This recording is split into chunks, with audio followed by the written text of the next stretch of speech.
Well, Zach Eflin didn't have it today.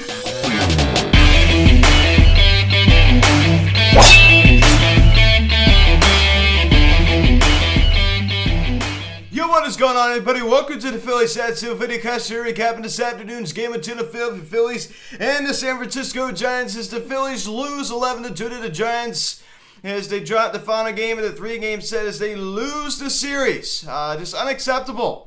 I mean, I went in this series hoping that we wouldn't get swept, and we didn't. We take 1 out of 3, but just like the offense other than JT just was not there. Zach Eflin. A terrible start today. Now, guys, before we get into this video, please subscribe if you have not yet. Please turn the notification bell. Please like this video, comment on this video, share this video, and let's get into this. So, before I get into the baseball side of this video, I'd like to wish everyone a happy Father's Day. And all those awesome dads out there. You saw the Phillies post, right, of the Phillies players with their dads. Some throwback pictures. How about the JT Muto picture, too?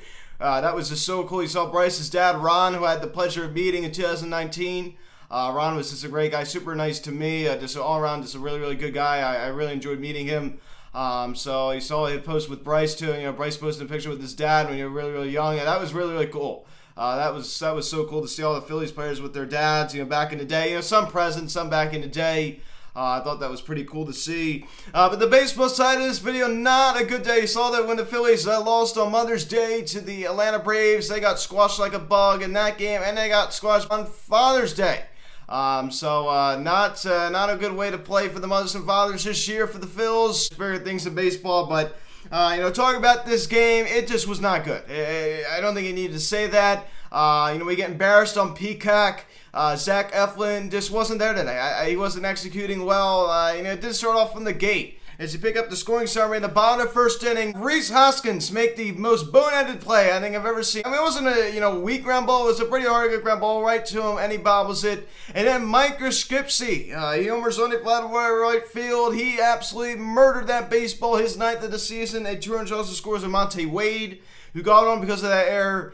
And the Giants will take a 2-0 lead early. So not even an out yet. And then Wilmer Flores. The former New York Met. He was the Philly killer in the Mets, and he's doing it again here as he homers on a fly ball to left center field, his 5th of the season, and tonight 3-0 San Francisco lead. So there's still no outs at this point, ladies and gentlemen. There's still nobody out. Zach Eflin has still yet to record an out at this point of the ball game. So it was just not a very good start at all. Then in top of the third inning, it was a ball game. It wasn't a ball game for long, but this made it a ball game as JT Muto homers on a fly ball to center field. A 200 shot also scores. Rhys Hoskins, Muto's 7th of the season, the BCIB, plumbing it one over the wall. He gave that ball a pretty good ride. To score the big fella too. So I tell you, he had a good day today. I talked about it. I understood this offense was not there much today for the Phils, but one guy that was there was JT Muto. He was very, very good today for the Phils. I was very impressed with him. Then another thing I'm going to talk about, when we always would score, they would always come right back in the bottom of the inning, and here we go. Bottom of the third inning.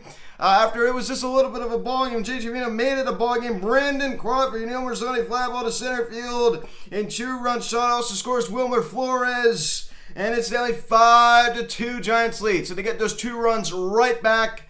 We all know that Brandon Crawford is not the best offensive player. Of course, we know he's got the glove, but he's not really known for the offense. Not really known for his offensive side of the game. But he does his job right there. 5-2 for San Francisco. Then in the bottom of the 5th inning, why not have 2, right? Why not have 2 for Wilmer Flores?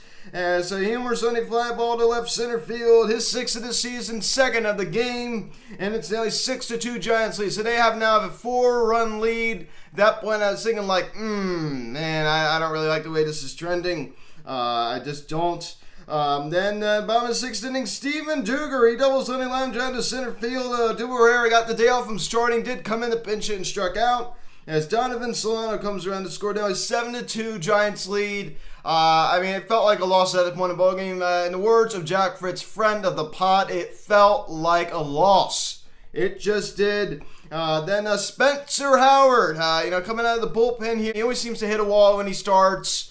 I'm starting to wonder what's going on with Spencer Howard. As wild pitch just thrown by Spencer Howard. Mike Skipsey comes around to score. As Dubon moves up to third and Crawford moves up to second. And it's now an 8-2 Giants lead. They now extend the lead. We've been doing that a lot recently. I mean, we have. I mean, giving teams more runs, sloppy play. It goes back to the theme of sloppy play, the errors, Rhys Hoskins and some wild pitches, some pass balls. It's just unacceptable. I mean, it really is. I mean, that's not Joe Girardi's style of play. How many times am I going to say that? I wonder if when he's going to nip this in the bud. I mean, seriously. I mean, it's painful to watch. It is painful to watch, ladies and gentlemen. It really, really is. It's so painful to watch. And then it's even in Kurt Casilli. He walks with the bases loaded, and Dubon comes around to score. It's now a 9-2 ball game. What do I always say? I absolutely despise walking someone in with the bases loaded. I hate it. Hate it. There's no excuse for it. There's simply no excuse for it. I despise walking around with the bases loaded. I cannot stand it. You're giving a team a free run. That's exactly what you're doing. Call it what it is. Then about the 8th inning, Brandon Crawford does it again as he doubles this time in a short fly ball to center field. Dubon and Brandon Belt came around to score. It's now 11-2 San Francisco, and they would go on with that score. 11-2 your final scores. Gabe Kapler takes 2 out of 3. Did it in Philadelphia, and he does it this time in San Francisco. But honestly, I went into this series, I said, hey, one win would be good. What did I say going into this road trip? I said, you know what, I just don't want to get swept in any of these series. And we didn't. I will say that it was a pretty disappointing game out of Phillies today. Excluding this game in San Francisco today, all the games on this road trip were winnable. The 2 we lost in LA were winnable. The first one we lost in San Francisco was winnable on Friday night. So I mean, it's just like this game wasn't. Early it was. I mean, JT did a 2-run shot to put a 3-2 ball game. But these are close games, and I'll give the Phils some credit. We got the red hot Washington Nationals coming into town. That's not very good, right? You got Kyle Schwarber. I mean, 9 homers in his last 10. He's on this insane stretch right now. He's probably going to win NL Player of the Week, and I think he should. But Dewar got the day off from starting. He did come in later in the ballgame, as I said. But Luke Williams batting leadoff, and he has a rough hitless performance. Same with Rhys Hoskins, but he's able to mix in a walk. Jake, you went to your Phillies hot stove player of the game. 3 for 4 with a run, scored a 2 RBIs. He was very good at collecting those 3 hits. One of them being that 2-run shot, also with the double. He looked good today. He really, really did. I mean, we all know he's been slumping. Gets his average now up to 292. Good day for the BCIB. That was one bright spot you could take away from today. Bryce Hopper. Pretty rough performance today. Going against a lefty. But now drops to 274 as he goes hitless. Same with Andrew McCutchen. Alec Boehm. I mean, not much noise coming out of Phillies bats today. Ronald Torreyes, Matt Verling. No, I mean he's looked pretty good. He's looked pretty good. Collecting just the 1 knock. But I've been pretty impressed with Matt Verling. One thing, Howard Carver up this point, and I was actually going to bring it up too. One thing that has been very good for the Phillies this year is young players coming up. I mean, I understand Nick Maton really, really cooled off. But for a while there, he looked good. Luke Williams has picked it up. I mean, even Matt Verling now. I mean, that's one positive you can take out of this season. I mean, even Connor Brogdon didn't have a ton of opportunities last year. I understand he's had his issues. These are some takeaways, some positives of some of our younger players doing well. I'm very, very impressed with that. It's one thing that we have done well with this year. As you take a look at Zach Eflin's start this afternoon, 5 innings, 9 hits, 7 runs, only 6 of them were earned because of that error by Rhys Hoskins. It makes sense. And 6 strikeouts. He didn't walk a batter. That's the thing. Zach Eflin, it still goes back to my point. Zach Eflin is very good with the walk department. He is. He does not walk hardly anybody.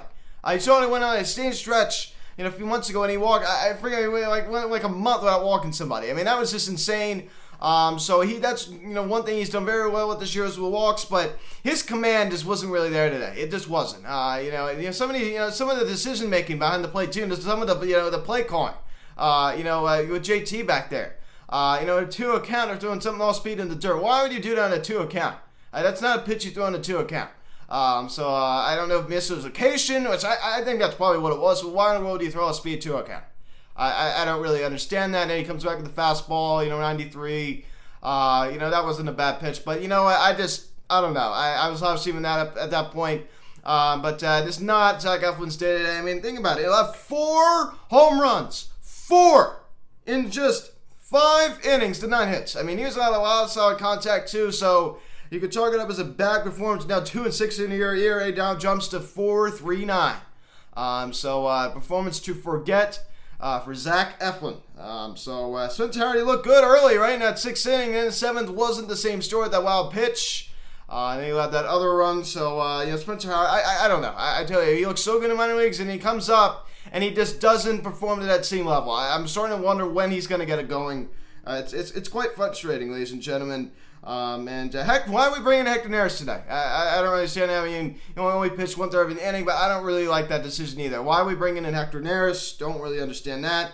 But he was able to come in and record that strikeout. ERA now drops to just 3. But David Hale also getting hit around. Oh my gosh! Brought him in the ninth, in the 9th inning yesterday. He looked fine, but today not so fine. In 1 inning, 4 hits, 2 runs, all 2 earned. And 1 strikeout. The David Hale that we all know, right? It's the David Hale that we all know. Some other news. The Nationals win the series over the Mets. I mean, I'm going to give it a clap. I mean, I hate the Mets, and that's great to see. But the Nationals are hot, and they're coming into Philadelphia. I'd much rather have another team beat the Mets. I mean, I hate both teams. I can't stand the Mets, can't stand the Nats. I'd much rather have the Nats win over the Mets. But Kyle Schwarber, as I talked about before, probably going to win NL Player of the Week. 9 homers in his last 10. He's on an insane tear right now. He's I tell you what, I mean, I'm kind of scared of him coming into Philly, especially in our ballpark. You got to watch out for Kyle Schwarber. I tell you what, he is on fire right now, ladies and gentlemen. I got to give him a lot of credit. He looks really, really good. Nationals win the series over the Mets. As the Mets now jump to 36-29. And no team in this division has really, done amazing this year. I don't think I need to say that. I think we all know that. And just, what's going on with this? This is such a weak division. It really, really is. But the Mets are not, some great baseball team. The fact that they're the best team in this division should say something. It's pathetic. I mean, this division is a joke. And it just goes to show you, shame on the Phillies for not taking advantage of this and saying, let's get on a run.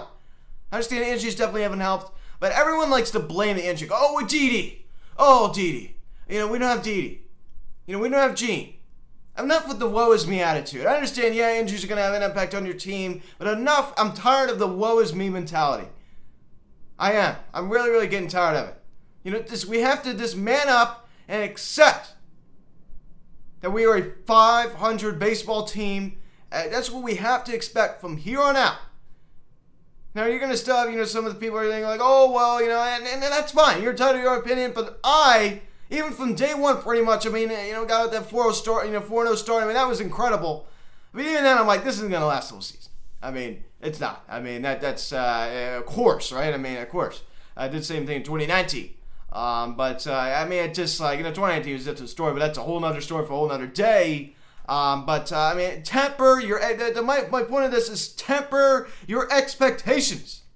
Temper your expectations. I mean, it's time that we do that. So wearing the red jerseys today on the road. I mean, they look absolutely fire. I just love them. I really, really do. I'd love to see them. Maybe break them out at home sometimes too. I mean, that would be pretty cool. I like that a lot. I think that would actually be a pretty nice thing for us to do. I mean, who knows what we'd do it, right? I mean, we did in 2016, 2017. As we get a day off tomorrow, a well-needed day off, right? Coming off the West Coast trip, oh my gosh, jet lag, right? So we're going to be a little bit behind, and we land in Philly tonight. 7-5, it's a quick 2-game series against the Washington Nationals. 7-5 the first pitch Tuesday night. Zach Wheeler on the mound, 5-3 with a 2.15 ERA.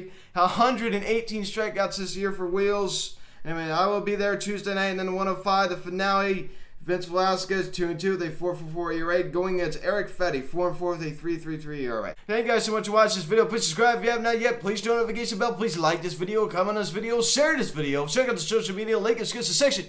At Phillies House of Instagram, check out our Instagram, call or text 267-225-392. Email phillieshouse@gmail.com. Rough performance at the Phils today. Day off tomorrow, and then Tuesday you get back in action. 7-5 the first pitch against the Washington Nationals, the 2019 World Series champions. The ace Zach Wheeler on the mound, to be determined for the Nats. David Martinez is yet to decide to start. So guys, thanks for watching. I am Luke, and I'll talk to you later. Let's go Phils. I'll see you again.